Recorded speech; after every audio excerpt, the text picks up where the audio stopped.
민심을 참칭하던 무리가 있었습니다. 이들은 전 국민의 2% 정도가 내는 종합부동산세를 마치 모든 국민이 내야 하는 세금 폭탄처럼 묘사해왔죠. 심지어는 시신이 아직 남아있을지도 모르는 상황에서도 세월호 인양 작업을 세금 낭비다 이렇게 주장하던 이른바 보수단체들의 막말도 기계적으로 별 비판 없이 그대로 받아 썼습니다. 국민의 생명과 안전을 책임져야 할 정치인, 공무원들의 책임을 갖가지 교사스러운 말로 면탈시켜줘 왔던 것. 한국의 다수 언론도 이번 선거의 결과를 좀 곱씹어 봤으면 좋겠습니다. 세월호 참사 때 대통령을 엄호하는 듯한 자신들의 행적은 왜 비난을 받았고, 이번 코로나19 사태에 이르러서는 대통령과 정부 여당을 맹렬하게 비판하는 자신들의 행위는 왜 또 다시 비난을 받고 있는 것인지, 책임져야 할 권력을 책임지게 하도록 하는 곳, 그게 언론 맞습니다. 그런데 사실에 기반해서 민심의 분노를 또는 민심의 지지를 전달해야 할 언론이 사실을 교묘히 왜곡해서 민심 그 자체를 왜곡시키려 했다면, 민심을 갖고 노는 플레이어가 될 수 있다고 본인들 스스로를 생각해 왔다면 그건 정말 아니다. 그게 이번 총선에서 나타난 진짜 민심이 아닐까요? 민심 함부로 사칭하지 맙시다. 그리고 잊지 맙시다. 겸손합시다. 세월호 안에서 가만히 있었던 우리 아이들이 저 하늘 어딘가에서 투표했을지도 모릅니다. 입장. 안녕하십니까. 세상에 이익이 되는 방송 최경련의 경제쇼 출발합니다. 저는 진실탐사 엔터테이너 최경련입니다. 유튜브 오늘도 같이 갑시다.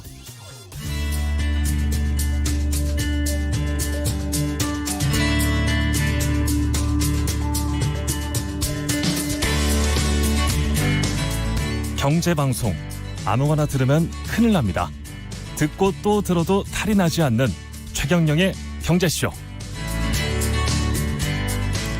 네, 어려운 경제 이야기를 늘 재밌게 풀어주는 홍춘욱의 경제금융 이야기, 홍춘욱 EAR 리서치 소장과 함께합니다. 안녕하십니까? 네, 예. 안녕하세요. 예, 책을 발간하셨네요. 예, 예, 아직 예. 발간하셨습니까? 아니면 네, 아직? 다음 주에 나올 것 다음 같습니다. 주에. 예, 여기에서 조금 이야기를 먼저 해주시면 좋겠습니다. 예, 뭐 작년부터 쓰기 시작했는데요. 굉장히 빨리 쓰시네. 지난번에도 예, 밀레니얼 이코노미라는. 밀레니얼 이코노미. 예, 근데 이제 그것도 베스트셀러였잖아요. 감사합니다. 밀레니얼 이코노미는 예. 이제 공저자분이 역할을 굉장히 박종훈 기자. 예. 예, 박종훈 기자가 굉장히 역할을 많이 해주신 책이어서 공저는 사실 제가 그냥 묻어갔고요.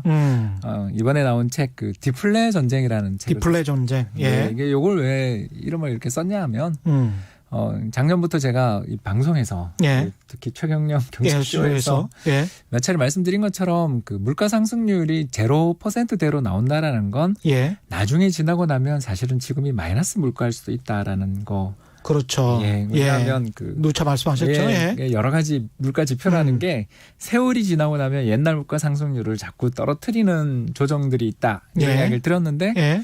여기에 또 이번에 코로나19 사태로 인해 가지고 그렇습니다. 굉장히 강력한 경제 충격이 지금 발생했잖아요. 예. 그래서 경제 충격이 발생하게 되면 무슨 일이 생기냐면 안타깝게도 우리 이제 지나가다 보면 점포가 뭐 임대합니다. 임대 문의. 예. 예, 이런 파격 임대. 예, 그렇습니다. 또는 뭐 파격 세일. 예. 이런 것만 보게 되지만 사실 우리 경제에 지금 2차 충격이 오고 있거든요. 예. 바다 건너에서 오고 있지 않습니까? 바로 어젯밤 발표됐던 미국의 예. 소매 판매가 맞습니다. 예, 전월 대비 마이너스 8.7%가 나왔어요. 예. 그래서 9.11 테러나 2008년 글로벌 금융위기보다 월간 단위 충격은 역사상 최대더라고요. 3월에 전월 판매가 그 정도니까 4월은 더 심하죠. 4월은 더 심할 것 같습니다. 예, 그래서 그 3월에 실업자만 막 70만 명이 갑자기 급증하던 예. 그 숫자가 소매 판매에 연결이 된 거죠. 예. 그래서 소매 판매가 전월 대비 8에서 9% 정도가 줄었다라는 건 곧 그 뒤에 무슨 일이 벌어지냐면 그 제조업체들 감산 들어간다는 거죠. 그러네요. 왜냐하면 안 팔리니까. 그 사람들의 그 생산 계획이라는 건 1년 전, 뭐 반년 전에 다 짜여져 있어요. 예. 왜냐하면 사람도 뽑아야 되고 또 기기 장비나 이런 것도 주문해야 되고 부품도 조달을 해야 되니까. 예. 그래서 계획을 가지고 이렇게 가고 있는 중인데 우리는 올해 몇백만 대 이러면서 가고 있는 중인데 갑자기 충격이 온다고 해서 신속하게 그걸 제조업체들은 조절을 못해요. 왜냐하면 대부분 또 아시는 것처럼 예. 장기 공급 계약이나 이런 것들을 맺어놓고 그렇습니다. 예. 예, 그래서 우리 뭐 그 고정 계약 그렇죠. 그러죠. 예. 그래서 이제 스팟 가격 뭐 또는 계약 가격 이런 예. 것 차이를 이제 그렇습니다. 주식 투자하시는 분들은 아주 잘 아는 용어지만 특히 이제 반도체. 예. 맞습니다. 그래서 지금이야 일시적인 호황을 누린 업종이 있어요. 대표적인 게 오늘 온라인 수업 이야기하셨지만 예. 저가형의 PC들은 다 지금 굉장히 인기가 좋다고 그러고. 아, 그렇다고 하더라고요. 예, 그리고 더 나가서 최근에 온라인으로 수업을 하셔야 되니까 마이크라든가 웹캠 이런 거 있잖아요. 예. 이런 각종 주변 장비들 예. 이런 게 품절 사태예요. 그렇죠. 예. 그러니까 이런 아주 일부에서는 호재가 있겠죠. 그러나 사회 전체적으로 놓고 봤을 땐 단 한 달에 소비가 8에서 9% 부러졌다는 뜻이죠. 예. 그리고 그게 4월은 더 심할 거라고 우리 최 기자님도 저도 생각하잖아요. 아니 그게 주가 락다운하는 주가 4월에는 훨씬 더 많아졌어요. 그래서 뭐 지금은 뭐 50개 주 전체를 한 게 4월부터 시작을 했기 때문에 그건 뭐 불가피합니다. 어쩔 수가 없습니다. 예. 또 뭐 미국만 그러냐? 예. 그러면 오늘 또 뉴스 보면 일본이 전국으로 다 뭐 그렇습니다. 예, 예. 그런 여러 가지 그 보도들이 나오기 시작하잖아요. 지금 뭐 동경이나 오사카만 한다든가 예. 것을 전국으로 확대할 수 있다는 걸 검토한다는 뉴스가 나오는데 그렇습니다. 예. 그러니까 뒤늦게 움직이는 나라들까지 있거든요. 그래서 전 세계 유효 수요라고 저희가 부릅니다. 예. 이게 뭐냐면 그러니까 그 외형 GDP가 크지만 세계 경제에 중요하지 않은 나라들도 있거든요. 그렇습니다. 안타깝게도. 예. 왜 그러냐면 예. 교육 비중이 적고 예. 자기 문을 걸어 담그는 나라들은 그 세계 경제에서 볼 때 예. 그렇게 중요하지 않을 수 있잖아요. 그렇습니다. 예. 반대로 시장을 문을 활짝 열어놓고 또 GDP에서 차지하는 소비 지출의 비중이 80% 70%가 되는 나라들은 훨씬 더 중요하겠죠. 예. 그게 이제 미국, 유럽, 일본 순서거든요. 이게 세계 3대 시장이거든요. 예. 근데 이제 뭐 유럽은 제일 심하고 미국이 이제 4월에 락다운을 대부분 들어갔고 예. 4월부터 지금 후반부터 일본이 들어갈 것 같은 분위기인데 예. 이러면 미국이나 유럽이나 일본 쪽이라는 세계 3대 내수 시장이 문을 걸어 잠그면서 타격을 받고 월간 단위 8% 소비가 감소하면 그게 순차적으로 뭐가 오냐면 2달 정도 뒤에 한국이나 중국 같은 세계적인 제조업체들의 수출 통계에 그렇죠. 네, 예. 그런데 아까도 말씀드린 것처럼 수출이나 이런 제조업은 장기 공급 계약이라든가 또 그 고용 계약도 다 연 단위로 그렇습니다. 하잖아요. 예. 임금 이런 것들 예. 그렇지 않습니까? 기존의 계약을 또 이행하는 단계가 있으니까. 예, 더 나가서 컨테이너라든가 예. 벌크선 같은 걸 다 빌려서 예. 항만에서 지금 물건을 실어 나르기 위해서 준비하고 있는 그런 공급 계약까지 있거든요. 그렇습니다. 그래서 이런 계약들의 문제들을 생각해 본다면 3월 우리나라 수출이 굉장히 선방했지만 굉장히 선방했죠. 예, 예. 0%였으니까 예. 이건 뭐 예. 저는 굉장히 놀랐어요. 잘한 거죠. 예. 그러나 이제 4월, 5월, 6월로 가면 안타깝게도 우리나라 수출이 2자릿수 감소의 가능성이 높죠. 있잖아요. 예. 그러면 이제 아까 말씀드린 우리가 길거리를 지나가다가 여기 여행 있던 그 가게 어디 갔지?라고 생각하시는 것을 넘어서서 이제 안정적인 일자리라고 생각했었던 그런 대기업 제조업 일자리들조차도 또는 거긴 또 어떻게 정규직으로 보호받는 분들이 계실지 모르지만 예. 고정 거래 계약이라든가 이런 것들이 상대적으로 덜 짜여져 계시는 중소기업이라든가 이런 쪽은 특히 파트타임 근로자분들은 심대한 충격을 받을 수 있는 거죠. 그렇습니다. 그래서 예. 이 어디 외부 충격이나 이런 게 한번 뻥 오면 재빨리 회복하더라도 이제 뭐가 생기냐 하면 장기간에 걸쳐 유휴 설비라는 게 생겨요. 유휴 설비, 노는 설비. 예, 또 예. 나쁘게 이야기하면 예. 사람이 남아돈다.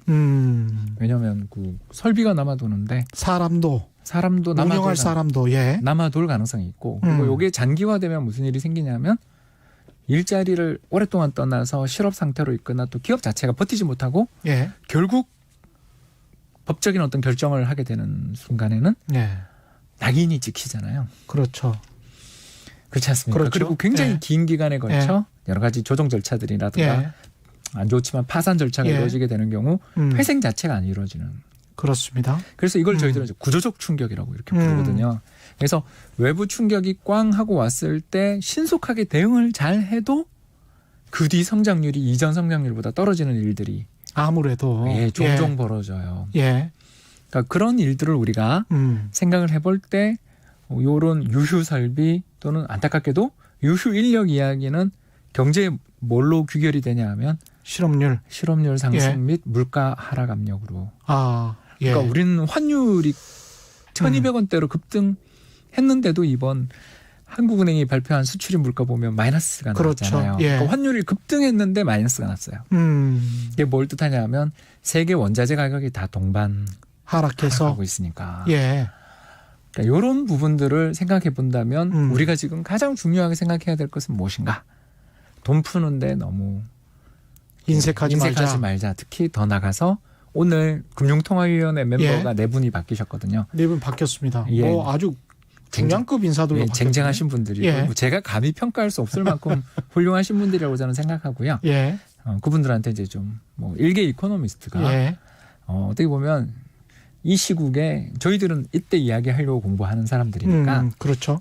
그래서 우리 경제에 존재하는 또는 우리뿐만 아니라 세계 경제에 존재하고 있는 디플레이션, 물가 하락 압력, 예. 사람의 값이 떨어질 가능성, 돈의 값만 상승할 가능성들에 대해서 그러니까 돈값 빼고 모든 게 다 하락하면 돈값은 오르게 되는 거잖아요. 그렇죠. 그러니까 이게 디플레인데 참 걱정이네요. 돈값만 오르고 사람값 떨어지고 사람이 만드는 물건이나 서비스 값도 다 떨어진다는 이야기지 않습니까? 그렇죠. 예를 들어서 뭐 100만 대 정도 생산 캐파를 갖고 있는 뭐 자동차 공장이 있다라고 가정을 했는데 이 공장에서 팔리는 차가 1년에 팔리는 차가 70만 대다 80만 대다. 예. 이렇게 된다면 그 유휴 설비와 재고 문제를 어떻게 해결할 건가? 처음에는 뭐 열심히 그 판촉 활동을 하시겠죠. 그러나 예. 판촉 활동에도 잘 안 팔린다면 예전에는 옵션으로 이렇게 가격을 인상하는 요인이었던 걸 그냥 껴주실 수도 있는 거고. 그게 이제 결국은 가격 하락이죠. 있죠. 예. 그러니까 소비자 판매가를 인하하는 건 다음에 인상할 때 저항이 있으니까 못 하는데 대신 다른 여러 가지 방법으로 그렇죠. 제품 예. 가격을 인하하거나 예. 또 파트타임으로 일하시거나 또는 하청이라고 불리는 예. 파견 뭐 이런 근로자분들을 해고하는 건 쉽잖아요. 예. 그러니까 이런 식으로 이제 사람을 비용의 대상으로 보게 되는 시기가 불황이라는 거잖아요. 예. 그래서 이 불황이라는 게 올 수도 있는 아니 뭐죠 아직 안 왔죠. 그렇죠. 우리는 예. 굉장히 지금 좋은 상태입니다. 다른 나라에 비하면 굉장히 좋은 상태인데 감히 그 자영업 하시는 분들 빼고는 특히 이제 월급 받으시는 분들은 감이 좀 아직 안 왔을 수도 있을 것 같아요. 특히 미국이나 유럽이 어느 정도로 심각한지를 TV 화면으로만 보고 있기 때문에 예, 그걸 좀 예.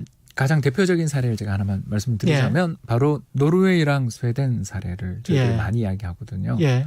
그 스웨덴은 잘 아십니다만 둘 다 세계에서 제일 잘 사는 나라들 그렇죠. 중에 하나고 예. 또 어떤 일부 사람들 입장에서는 지상 천국처럼 보이는 그렇죠. 그런 나라이기도 합니다. 예. 우리가 그런데- 그렇게 생각을 하고 있죠, 일반적으로. 다 그렇지는 않고요. 예. 그냥 일부는 그렇게 예. 생각하실 수도 있잖아요. 예. 왜냐하면 그 사회복지 보장 시설이 되게 잘 돼 있고 기대 수명도 되게 높고 네. 세계적으로 탑 클래스의 민주주의 국가잖아요. 그렇죠. 그리고 예. 또 보면 뭐 이슬람 쪽에 난민 생겼을 때도 제일 적극적으로 그래도 수용했던 몇 안 되는 나라 중에 하나니까 예. 제가 봐서는 굉장히 선진국에 속하는데 이 두 나라가 전혀 다른 방역책을 쓰고 있는 건 잘 아실 맞습니다. 겁니다. 예. 이번에 이제 뭐 그 유럽에 있는 경제신문이 특집으로 그 실어서 예. 저도 책에는 반영 못했는데 아주 재밌는 기사를 봤는데 예. 그냥 이 우리가 보이는 라디오긴 하지만 예. 그림을 제가 설명할 수는 그 없으니까 예. 말로 간단히 설명드리자면 노르웨이는 실업률이 폭발하고 있습니다. 왜? 사회적 격리를 강하게 하거든요. 예. 우리가 그때 그 선거 전에 좀 세게 하다가 이제 지금은 조금 사실은 이제 우리나라는 하루에 신규 확진자 수가 20명대 정도로 줄어들고 그러면서 그렇죠.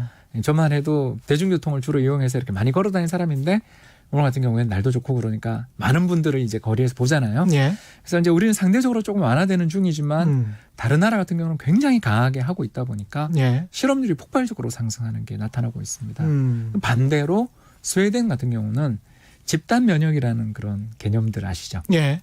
이게 좀 사람들 사이에 확산을 인위적으로 막기보다는 예. 그러니까 꼭 그런 차원은 아니라고도 저는 생각하는데 아무튼 좀 자유롭게 생활을 하고 특히 그 예. 신문에 아주 예. 유명한 경제신문에 실린 사진을 보니까 아무도 예. 마스크를 쓰지 않고 수백 명의 사람들이 거리를 활보하는 그런 사진을 찍어놨는데 실업률이 그 노르웨이 3분의 1 수준으로 두 나라 경제가 굉장히 밀접한 연관을 맺고 있고 세계 경제에 굉장히 개방되어 있는 나라잖아요. 특히 스웨덴 같은 경우는 예.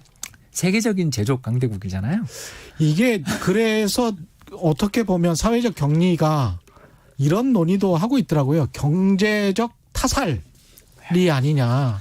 뭐 이런 논의도 하고 있더라고요. 예. 그래서 바이러스에 죽는 게 아니고 사회적 격리 때문에 죽게 생겼다. 예, 그 거리의 사진이 참 기억나는데 한 나라는 뭐 거리에 사람이 한 명도 없는 횡단보도에 사람 한 명 서 있는 그런 사진이 있는 반면 다른 한쪽에서는 많은 사람들이 쇼핑하고 있는 예. 물론 이제 저는 자료 화면이기를 기대하지만 그런 통계들의 차이에서 나오는 것처럼 결국은 이걸 경제적으로 저희가 조금만 설명하자면 격리를 열심히 하는 나라일수록 사망자 수는 줄어듭니다. 왜? 마스크도 열심히 쓰고 접촉을 막고 확진을 예. 막아내니까 예. 그 나라의 병상이라든가 의사 선생님들의 숫자, 간호인력의 숫자 대비해 폭발적으로 증가하는 신규 확진자의 수가 제한적이라면 예. 한국이잖아요. 예. 한국처럼 제한적이라면 물론 우리 일부 지역 같은 경우는 정말 많은 노고 끝에 막아냈다고 저는 그렇죠. 생각합니다만 예. 아무튼 아웃브레이크라고 부르잖아요. 급격한 확진이 나지 않고 어떻게든 사회적 격리 등을 잘하고 마스크도 잘 쓰고 손도 잘 씻고 다니면서 격리를 잘하면 급격한 사망자 수를 억제할 수 있어요. 그렇습니다. 우리나라처럼 2%대. 예. 미국 같은 경우도 4% 정도에서 사망자를 막아내고 있어요. 그런데 10%대인 나라가 있어요. 10%대? 예. 예, 확진자 수 대비 사망자가 그 치사율이라고 저희가 부르는데, 예. 그러니까 안타깝게도 100분 중에 10분 이상이 돌아가시는 나라가 있습니다. 그런 나라는 어떤 나라냐면 예.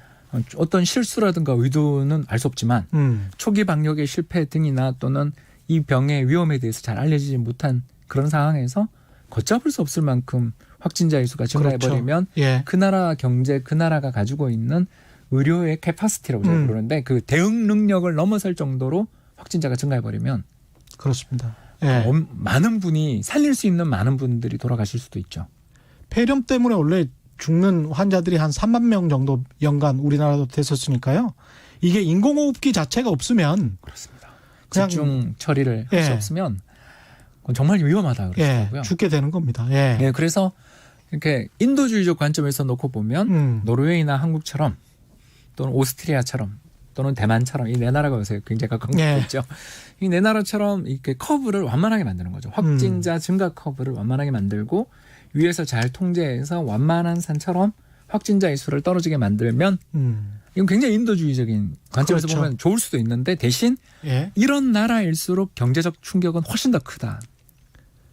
이런 나라일수록 경제적 충격은 클 수밖에 없는 게 이제 사회적 격리를 그만큼 했기 때문에 예, 그리고 그런 노력을 했기 때문에 예, 그래서 예. 이제 무서운 게 예.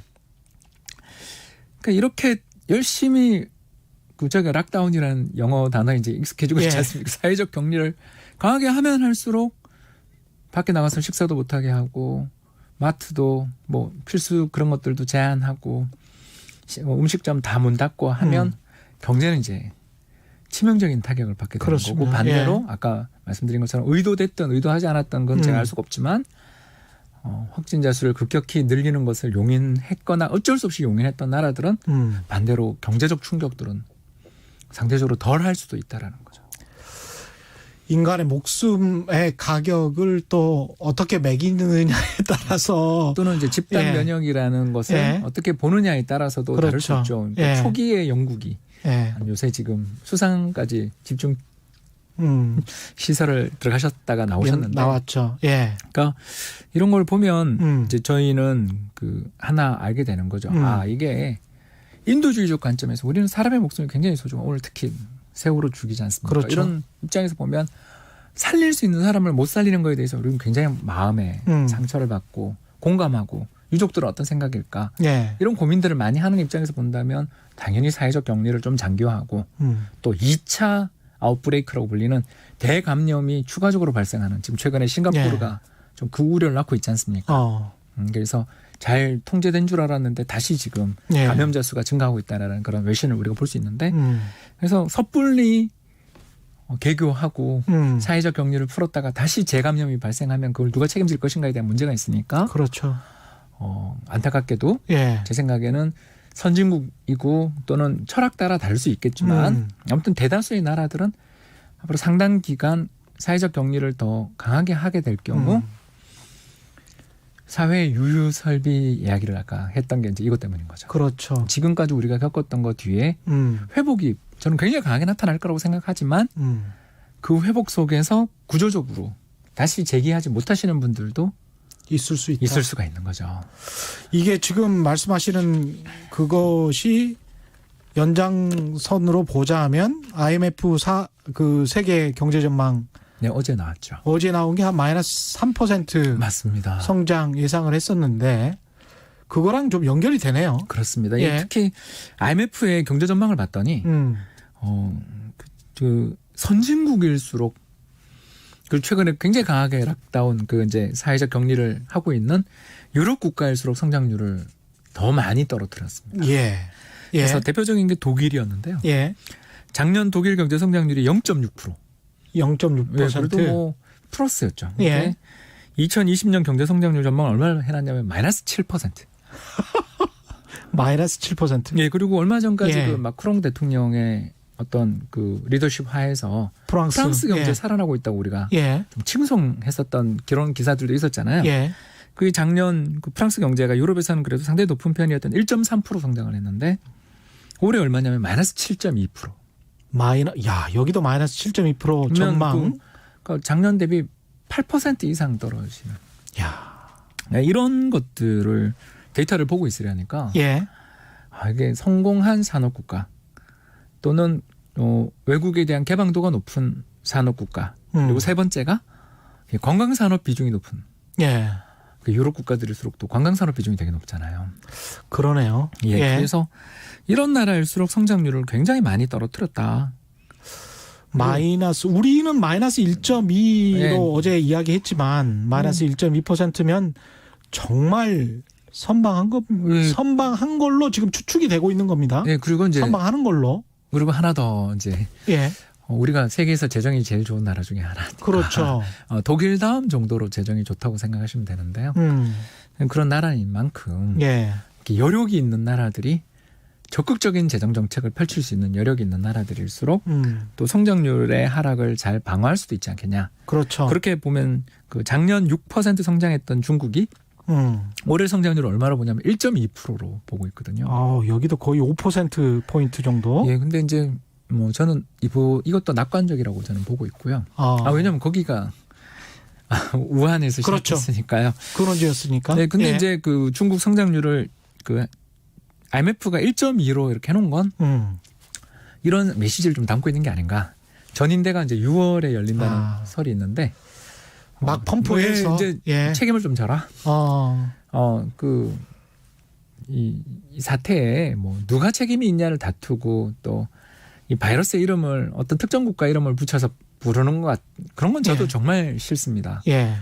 왜냐하면 밖에 나가면 다 우리는 아시아니. 그렇죠. 그거 되게 많이 겪으셨잖아요. 예, 전 정말 유럽에 가든 미국에 가든 중국 사람이 워낙 많으니까. 예. 또 뭐 저희들 보고 그 부르는 멸시하는 명칭이 중국 사람들에 빗대서 그렇죠. 하는 걸 예. 이상한 용어가 있습니다. 안 겪은 분들이 사실은 예. 별로 없으실 거예요. 이건 앞으로 세계 우리 모든 사람들이 노력해야 될 부분인데 여기선 중국이 그러면 또 역할을 해주면 예. 이것도 잘 풀릴 수도 있는 문제지 않습니까? 그렇죠. 그러니까 그런 희망을 담아 이렇게 숫자를 했겠죠. 그래서 한국이나 중국이 상대적으로 다른 서구 선진국들에 비해서 한국이나 중국 성장률을 낙관적으로 IMF가 제시한 이유는 예. 재정이 건전한 당신들이 그리고 지금 숫자로만 보면 일단 가장 빨리 벗어나는 것으로 보이는 당신들이 그렇죠. 그러나 미국이나 유럽의 수출로 먹고 사는 동아시아 산업 국가들이 서구 선진국들의 수요의 급격한 감소의 충격을 그동안 수출로 예. 벌어둔 부를 이용해 적극적인 경기 부양을 통해서 세계 경제의 침체를 함께 막아내자라는 메시지도 좀 담겨 있는 게 아니냐. 맞습니다. 예. 지금 벌써 유튜브 접속자 수가 2,000명을 넘어서고 있는데요.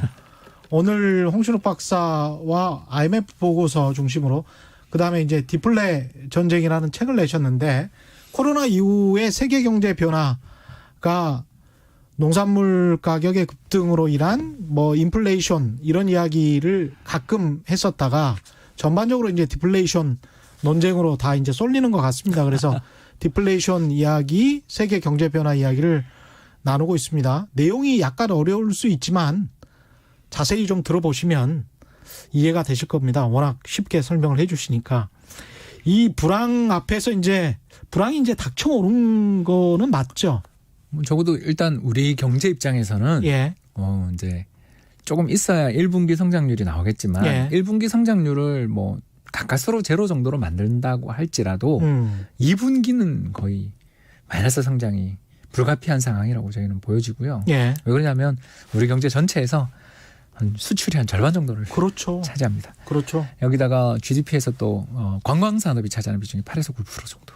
예, 많이 들었습니다. 예, 그러니까 유럽 예. 국가는 15%가 넘기 때문에 아까 말씀드린 성장률의 급격한 감소를 더 크게 받은 거고요. 예. 한국도 그 한류 열풍 속에서 그렇습니다. 예. 굉장히 우리나라 특히 그 세계 그 도시들 경쟁력 순위 이런 거 보면 맞습니다. 서울이 예. 8위, 9위까지 올라갔거든요. 이게 도시 관광의 메카로 한때 부상했지 않습니까? 그렇죠. 그래서 K푸드까지 우리 붐이었지 않습니까? 예, 그런 것들을 생각해 본다면 그쪽에서 충격이 상당하다는 거. 예. 그리고 또 두 번째로 발생할 충격은 수출이 제발 이제 제 전망이 틀렸으면 좋겠는데 2분기 숫자는 마이너스 10% 이상이 나오지 않겠는가. 예. 작년도 되게 안 좋았는데 예. 올해는 반도체 쪽이 PC 수요 이런 걸로 또 버텨주는데도 예. 다른 쪽이 너무 안 좋아져서 그렇죠. 이게 예. 문제가 생길 수 있다라는 거에 세 번째가 우리 또 내수는 선거 도움을 좀 받았잖아요. 예. 그렇지 않습니까? 아무리 그렇죠. 조용하게 우리가 선거를 치렀지만 선거라는 자체가 그래도 좀 소비 지출에 도움이 돌아다녀야 되니까. 예, 그런데 예. 이제 끝났잖아요.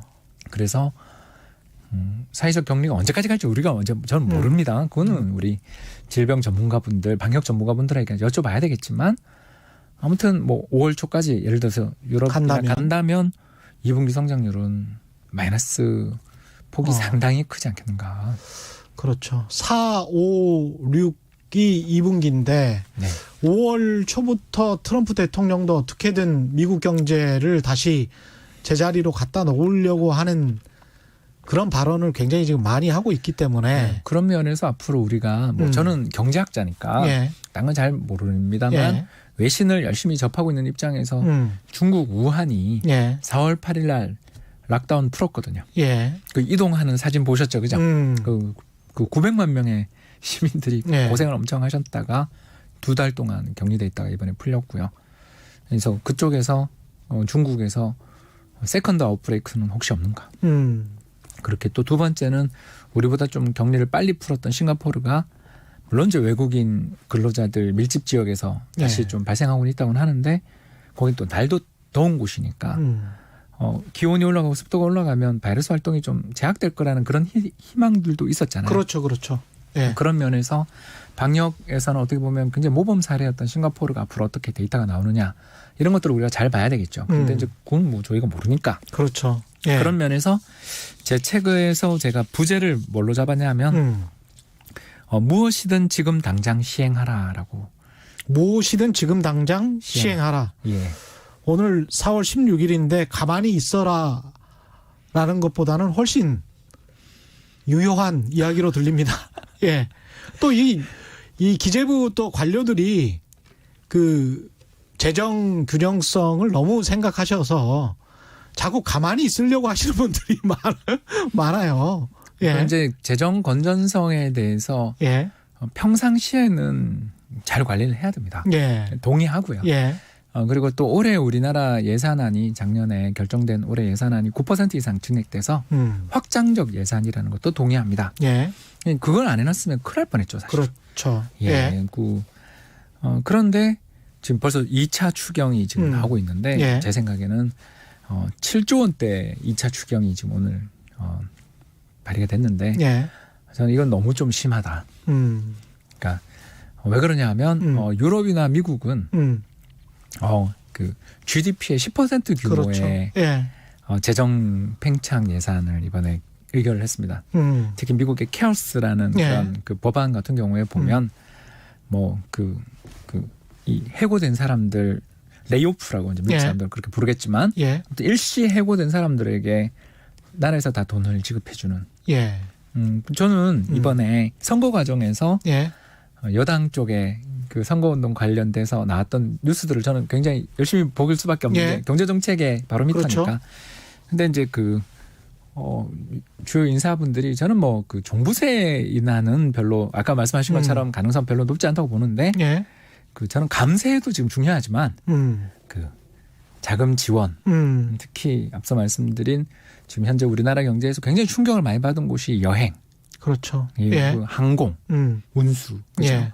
도소매, 숙박, 음식료 같은 예. 업종들이고 이 업종이 전부 다 내수의 핵심 업종인데 그렇죠. 예. 이런 쪽에 우리 막 세일 또는 공실 이런 걸 보면 마음 아프다고 우리가 이야기했다라면 그렇죠. 이런 분들한테 긴급 재해라고 우리 전국이 지금은 사실은 재난 지역이라고 봐야 되지 않을까. 그렇습니다. 예. 또 하나 더 말씀을 드리고 싶은 게 이런 기회에 우리가 이제 언컨택트 사회라고도 이야기하던데 예. 그러니까 사회적 접촉들을 하지 말라는 게 됐고 특히 오늘 무서운 뉴스를 본 게 11월부터 북반구에서 다시 제2차 유행이 있을 수 있다. 예. 그런 이야기 하잖아요. 겨울마다 올 거다 이거. 깝깝하죠. 예, 지금. 예. 그런 이야기를 듣게 되면 우리 입장에서는 앞으로 그 온라인에서 학생들 교육이나 이런 것들이 굉장히 많아질 수밖에 없잖아요. 예. 그리고 또 서버가 좀 느리게 하는 것들도 이야기했잖아요. 그래서 뭐 저는 교육 관련 전문가는 아니니까 예. 그런 부분에 있어서 소득 수준이 낮은 집의 학생들 같은 경우에 예. 또 1인당 1PC가 필요할 수도 있잖아요. 그렇습니다. 같이 수업을 해야 예. 돼요. 뭐 그게- 3학년하고 6학년하고 같이 해야 될 수도 있으니까요. 예, 또 따로따로. 또 예. 고등학생이랑 초등학생이 예. 있는 집도 있을 수 있잖아요. 그러면 이게 가난이 교육 격차로 연결될 가능성은 없습니까? 그렇죠. 예, 그러니까 이거는 기회의 균등이라는 측면에서도 이제 예. 저는 결과에서도 뭐 이렇게 중요하지만 기회부터 일단 평등하게 주고 뭘 그렇습니다. 이게 예. 경쟁을 시켜야 되는 거 아니에요. 누구는 뒤에 어마어마한 증량을 시켜놓고서 경주를 나가라고 그러고 또 어디는 뒤에 저희들 표현으로 부스터를 달아주고 경쟁에 나가라 그러면 불평등하잖아요. 예. 그러니까 이런 기회의 균등들이 자료를 줄 수 있도록 나라 차원에서라도 저소득층 가계에 대한 어떤 이 PC뿐만 아니라 예. 교육계의 균등들을 위한 여러 가지 정책들의 어떤 재원을 마련하는 것도 예. 이거 굉장히 좋은 방책 아니냐 이런 생각을 좀 하게 됩니다. 그래서 그 돈을 효율적으로 쓰고 싶은 마음은 저도 이해해요. 예. 왜냐하면 눈먼 돈이 잘못 풀려서 또 이 기회를 포착한 나쁜 사람들에게 이 돈이 다 들어갔다 이런 비판 맞는 것만큼 정책 당국자 입장에서 속 쓰리고 마음 아픈 건 없는 거 알아요. 그렇죠. 예. 그러나 지금 이건 초유의 사태잖아요. 게다가 우리는 세계에서 재정이 제일 좋은 편에 속하고 예. 물론 30년 뒤에 나빠진다고 인정합니다. 예. 저출산 고령화 문제 때문에 20년 30년 뒤에 우리나라 재정이 문제가 생길 거기 때문에 지금 건전하게 만들자. 그 마음은 저도 이해해요. 근데 30년 동안 무슨 일이 생길지는 몰라요. 바로 그거죠. 예. 지금 사회를 건전하게 그리고 아이를 출산할 수 있는 마음 편하게 아이를 출산할 수 있는 환경을 만들지 않으면 그렇죠. 저출산 고령화로 인한 인구 감소와 사회적인 어떤 문제들은 30년, 20년 뒤가 아니라 지금 당장부터도 올 수 있는 거잖아요. 우리가 30년 전에 이렇게 반도체 강국이 세계적 강국이 됐을 줄 누가 알았습니까? 이런 산업이 이렇게 융성했을 줄. 이게 방준선 님도 이제 비슷한 의견이신데 빚을 계속 내서 경제가 살아난다는 게 확실하다면 괜찮지만 수출 비중이 높은 우리나라 입장에선 근본적인 처방은 아닌 것 같아요. 이렇게 말씀하셨는데 그 유시민 작가와도 이런 이야기를 했었는데요. 경제에 있어서 자본주의 경제에 있어서 근본적인 처방이 과연 있을까? 그때마다 어떤 임시 처방을 하는 수밖에 없고 특히 이제 2009년 금융위기 때 지금과 똑같은 논쟁을 했거든요. 사실은 돈을 그렇게 많이 풀면 미국이 베네수엘라처럼 된다라고 세계적인 학자들이 주장을 했는데 다 거짓으로 판명했죠. 예, 그게 그렇게 되지가 않았거든요. 왜 그러냐면 두 예. 가지 때문이죠. 예. 그러니까 첫 번째 문제가 뭐냐면 아까 이야기했던 유휴 설비 문제 때문에. 예, 암만 돈을 풀어도 그 돈을 많이 푼다고 한들 그게 인플레로 가려면 예, 제품 가격 인상이라는 게 누군가 해야 되잖아요. 그렇죠. 근데 그 제품 가격 인상이라는 걸 이 불황에 이 수요 부족 상황에서 그렇죠. 감산이 지금 다 들어가고 있는데 설비가 남아돌아서 감산하고 있는 상황에서 누가 올리겠냐라는 거죠. 일단 그렇습니다. 예. 너무 잊어버리시는 것 같다. 그리고 더군다나 100만 대 아까 자동차 회사 이야기를 했는데 예. 첫 해 20만 대 아까 부족하다 그랬죠. 기억나시죠? 그렇죠. 100만 대 생산 캐파를 가지고 있는데 예. 80만 대다. 예. 자, 근데 그 다음 해 90만 대가 됐어요. 회복된 건가요? 회복 안 된 거죠. 앞에 20만 대는 어디 갑니까? 예. 이해되시죠? 그러니까 재고분도 엄청나게 많습니다, 지금. 그렇습니다. 경제가 한번 충격을 받으면 성장률이 회복됐다고 회복된 게 아니에요. 맞습니다. 예. 그 전에 가지고 있었던 생산 캐파에서의 재고 문제는 그대로 남아있는 상태에서 당장 회복된 것처럼 보일 뿐이지 그 이전에 있었던 재고들은 결국은 어떻게든 처리를 해야 되는 거죠. 그렇습니다. 그 처리 예. 방법은 하나밖에 없는 거 우리 다 알잖아요.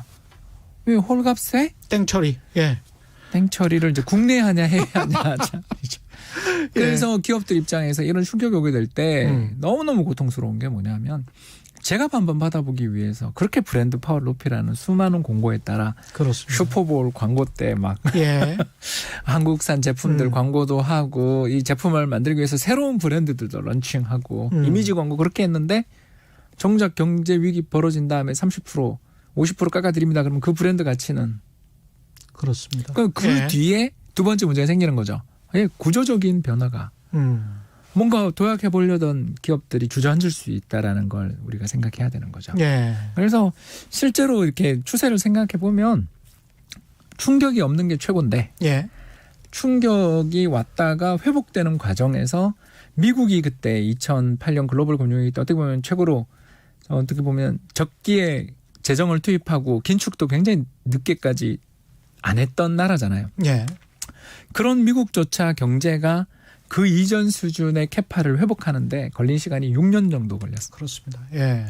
그래서 미 연준이 2014년까지 양쪽 완화를 계속 그랬죠. 했었었죠. 예.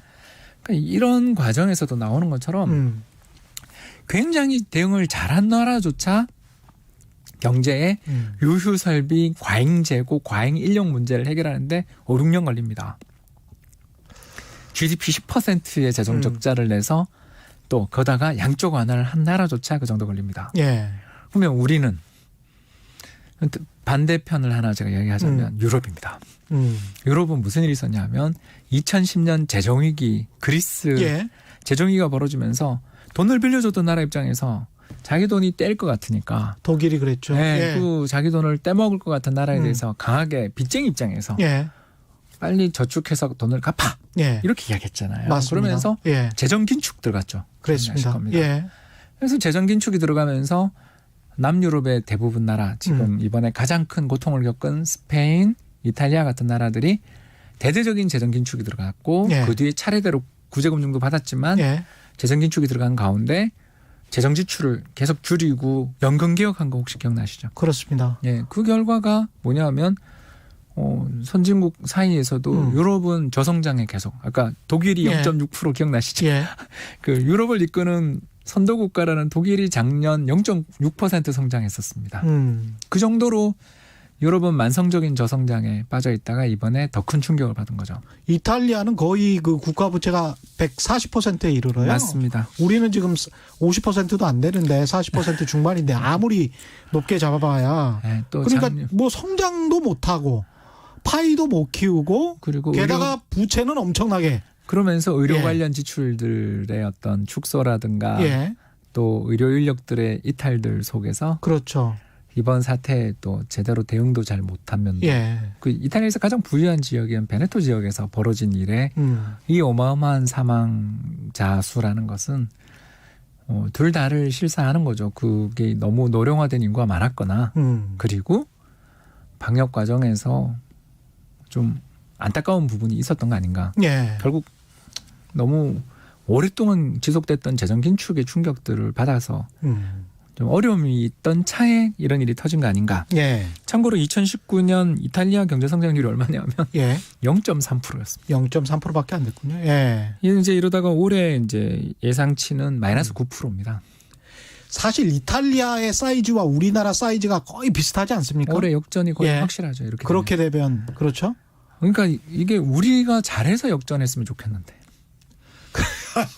일본과 이탈리아 같은 나라들은 그쪽이 계속 이렇게 뒤로 밀리니까. 네, 참고로 예. IMF는 올해 일본 성장률을 마이너스 5.2%를 보고 있고요. 그렇죠. 왜냐하면 올림픽까지 연기됐습니다. 예. 그래서 아베노믹스로 그렇게 열심히 노력한 일본이 인플레가 안 나는 건 물론이고 그렇죠.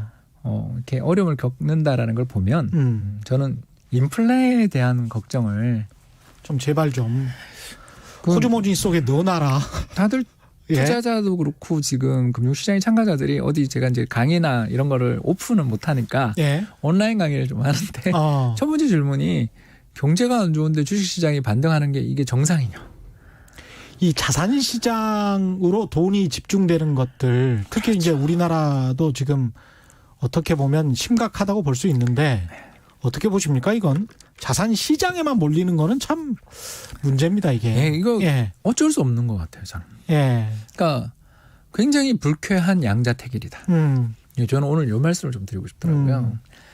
그러니까 경기가 나빠지는 거에 대해서 정부에게 적극적인 재정을 좀 씁시다. 그렇죠. 라고 이제 이야기하는 거는 이코노미스트가 그냥 해볼 수 있는 이야기인데 예. 정책 당국이 제 입장을 안 받아들일 가능성도 있잖아요. 예.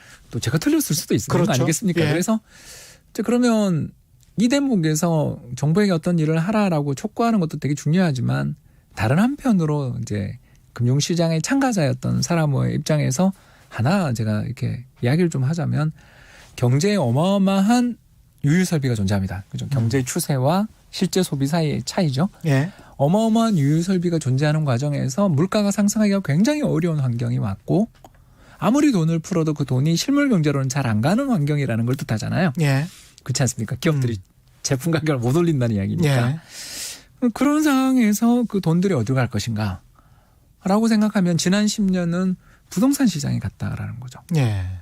한국이 그렇게 그 강력한 여러 가지 대책, 예를 들어 뭐 15억 이상 주택에 대해서는 대출을 아예 그렇죠. 예. 이런 조치들까지 취하고 또 부동산 관련돼 있는 양도세라든가 이런 규제를 하는데도 불구하고 왜 집값이 그렇게 올랐던가 생각해 보면 금리가 너무 낮으니까 그리고 이 금리의 혜택을 볼 수 있는 게 부동산 담보대출만큼 혜택을 볼 수 있는 게 그렇죠. 없잖아요. 예. 그래서 요즘도 보면 15억 이상의 그 아파트들은 가격 조정이 좀 있는 것 같은데 예. 6억대에서 9억대 아파트들은 신고가가 난다는 그나마 이제 뉴스. 서울에서 조금 그래도 여력이 될 만한 아파트들. 또 경기도가 예. 요새는 경기도 수도권. 예, 예. 그 서울보다 요새는 수도권이 예. 더 가격이 급등하고 있어요. 물론 이제 이게 3월달 통계니까 4월은 또 보고 다시 기회가 있겠죠. 예. 아무튼 요지는 이런 일들이 벌어졌던 것을 우리가 생각을 해본다면 저는 정부든 세계 경제에서 2008년의 교훈을 우리 다 갖고 있거든요. 예. 2008년의 교훈이 뭐냐 하면 경제에 무슨 일이 터져서 분명히 인플레에 대한 리스크들 때문에 긴축으로 빨리 돌아섰던 나라들과 예. 그렇지 않고 중앙은행이 열심히 돈을 풀었던 나라 이 두 지역으로 구분해서 보면 그러니까 하나는 미국 하나는 유럽이죠. 유럽. 예. 근데 경제를 놓고 봤더니 어떻게든 인플레에 대한 리스크 위험은 좀 놔두고 돈을 계속 풀었던 나라가 경제 성장률이 더 빨랐다. 그렇죠. 그리고 예. 이번 위기에서도 충격이 상대적으로 좀 덜한 것 같다.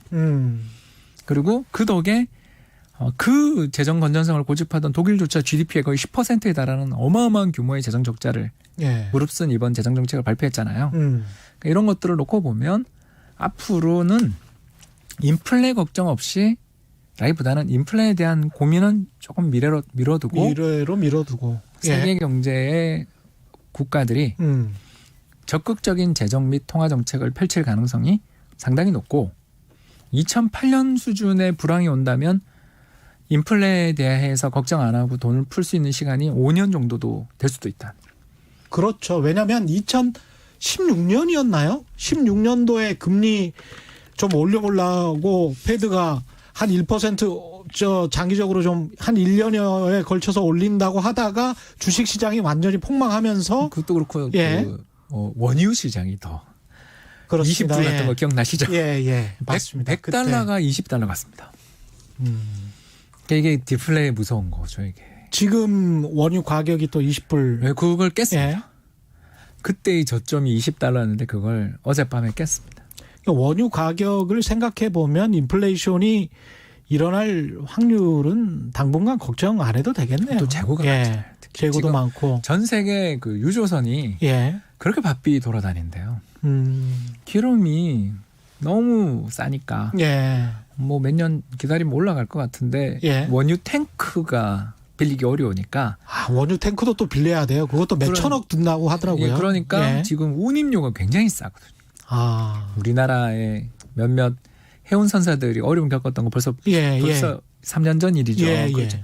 그때 겪었던 것처럼 세계적으로 운임이 되게 싸거든요. 그러니까 유조선을 일종의 저장 창고처럼 쓰는. 그러니까 그런 주문을 하는 사람이 있을 정도로 가격이 너무 싸니까. 예. 근데 당장 오를 것 같지는 않을 때, 그 현물을 사서 유조선에 놔두면 그렇죠. 운임 비용 굉장히 싸니까. 유가가 하락해 있으면 사실 모든 상품들이 다 싸집니다. 예. 왜냐하면 기름 안 들어가는 게 없죠. 없죠. 예. 예, 거기에 또 운행 비용까지 떨어뜨리게 되니까 운임료를 또 떨어뜨리게 되고. 그렇죠. 예. 그래서 물론 이제 장기적으로는 우리 경제에 좋은 일입니다. 이건 왜냐하면 우리는 기름 한 방울 안 나는 그렇죠. 나라니까 예. 적극적인 통화 정책을 쓸 수 있는. 왜냐하면 물가가 안 오를 테니까.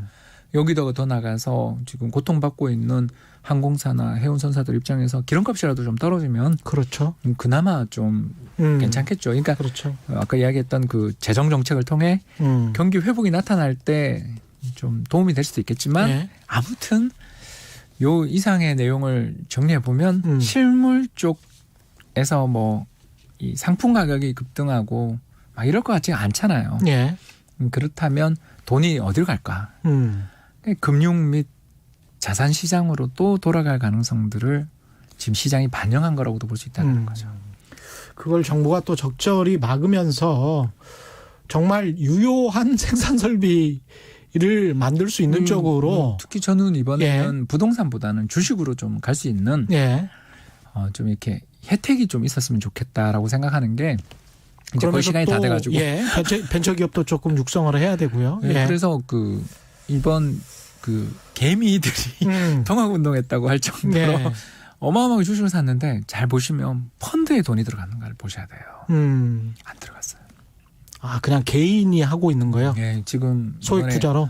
뭐 개인 투자자들 손실률이 100%라는 모펀드 뉴스 보셨죠? 그러니까 정부가 직접 투자를 하고 있는 네, 거구나. 그렇습니다. 간접 투자로 안 들어가고 또 ETF 시장에서 보면 막 레버리지 상품 이런데 많이 어우, 들어가 있습니다. 위험하게 하는데.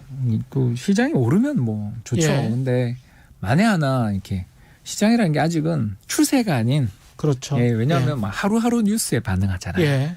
그러니까 이럴 때 그 간접 투자 시장으로의 또는 장기 투자 시장으로의 어떤 흐름을 물꼬를 터주는 정책들도 좀 한번 고려해 보면 우리가 이 심각한 디플레와의 전쟁에서 승기를 잡아 금융시장에 뿌린 돈이 생산적인 곳으로 갈 수 있게끔 해야 됩니다. 해야 하는 예. 그런 인센티브까지도 함께 고민해 볼 수 있는 타이밍 같습니다. 예, 오늘 말씀 감사합니다. 여기까지 하겠습니다. 지금까지 홍춘욱 EAR 리서치 소장과 함께했습니다. 고맙습니다. 감사합니다. 예, 오늘 밤 10시 최경영의 이슈 오도독 유튜브로 업로드 됩니다. 21대 총선 총정리 재미있게 한번 해보겠습니다. 많은 시청 부탁드리고요. 저희가 준비한 최경영의 경제쇼는 여기까지였습니다. 저는 KBS 최경영 기자였고요. 지금까지 세상에 이익이 되는 방송 최경영의 경제쇼였습니다. 고맙습니다.